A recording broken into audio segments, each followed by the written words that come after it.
هو احنا ليه بنصوم في رمضان؟ او ليه بنصوم في شهر رمضان بالظبط وما بنصومش في اي شهر تاني من الشهور الهجرية؟ عشان كده انا قررت ان انا اعمل الفيديو النهارده. بس قبل ما تبدا لازم تعمل لايك واشتراك وتفعل زر الجرس عشان يوصلك جديد. ويلا نبدا. ما تنسوش احمد الشريف من قناه امبراطور الكلام.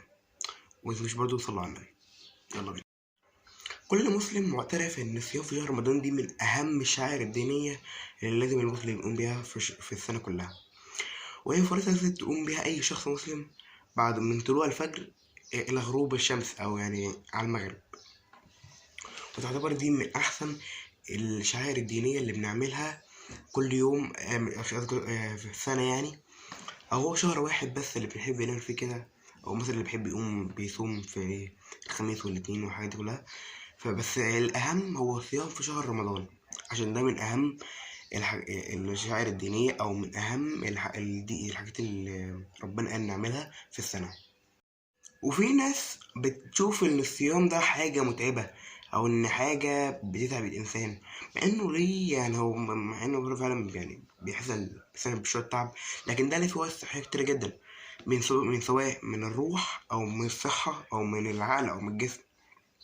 يعني الصيام بيساعد على تظبيط التنفس وتقوية العقل وتقوية السلوك الإنساني. لما عشان تكون صايم مينفعش تعمل أي حاجة ربنا قال متعملهاش، يعني بيقربك من ربنا أكتر. وكمان بيتعلم من الصيام الصبر والتحمل والتضحية. انت ما تتعملش على كل حاجة، يعني اللي قدامك على طول لازم ربنا هو اللي يقول عليها صلاة الاستخارة مثلا.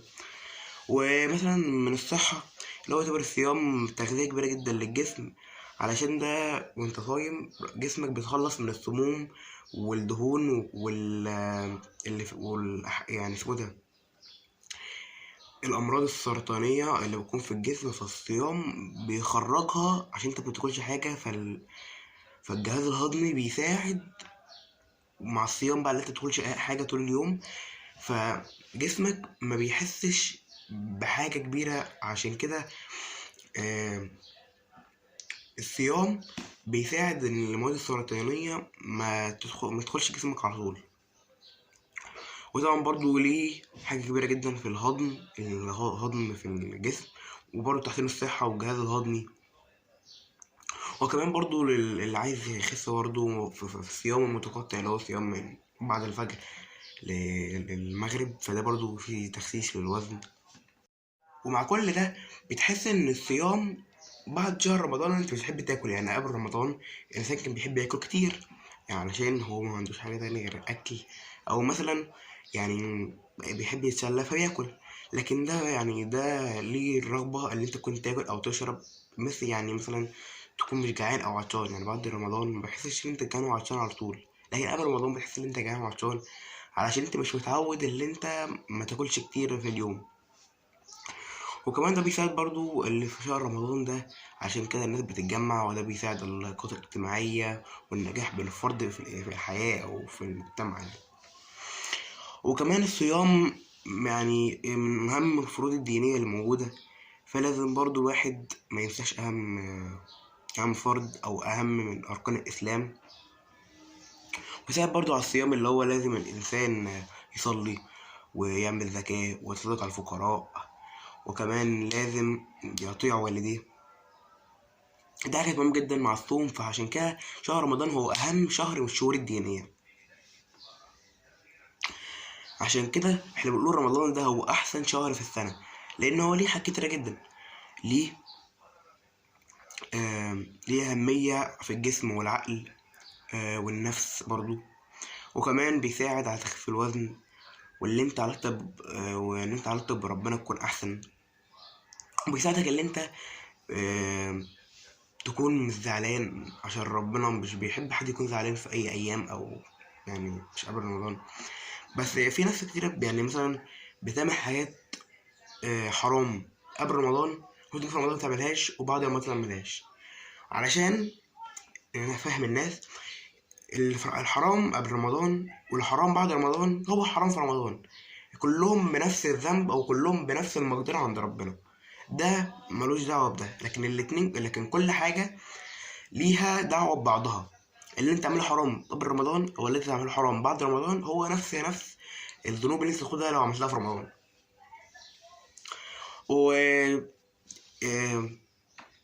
لو عايزين تتأكدوا من الحاجات اللي انا بقولها دي ممكن تقلبوا او يعني تدوروا في كتاب صحيح البخاري وموقع اسلام ويب والقرآن الكريم. وفي برضو من المشاكل ان في ناس ما بتعرفش تستغل شهر رمضان، او شهر رمضان ده هو الذنوب في شهر رمضان ما بتضعفش، لكن في حاجة كويسة لما بتعملها بتكون عند ربنا احسن، يعني على حسب ربنا هو يقبل لك ايه. بس يعني في شهر رمضان هو الحسنات بتتضاعف تقريبا، انا معرفش الموضوع ده جدا يعني، بس هو تقريبا بتتضاعف. وكمان الشهر ده يعني فرصة لأي حد ان هو يطهر من الذنوب اللي هو بيعملها، او يطهر جسمه، او اللي هو يتقرب من ربنا اكتر ويعمل اعمال كويسة زي اللي هو يتصدق او مثلا يبر بوالديه. واكبر حاجة هي الصلاة، لازم تصلي كتير برضو قبل رمضان وبعد رمضان. وبرضو الصيام لازم نعرف القرآن كتير، وبرضو يكون في تسامح ومحبة بين الناس وفي مجتمعنا. وبرضو يعني شهر رمضان ده من أهم الشهور اللي لازم برضو نثبت فيها ونصوم ونصلي ونقرا القرآن، وبرضو لازم نصلح علاقاتنا بين الناس. حاسس كده اتكلمت كتير، فنكتفي بهذا القدر. وقبل ما قبل ما تقفل الفيديو لازم تعمل لايك واشتراك وتفعل زر الجرس عشان كل جديد. أنا أحمد شريف من قناة دكتور الكلام، وصلوا على النبي، وسلام ختام.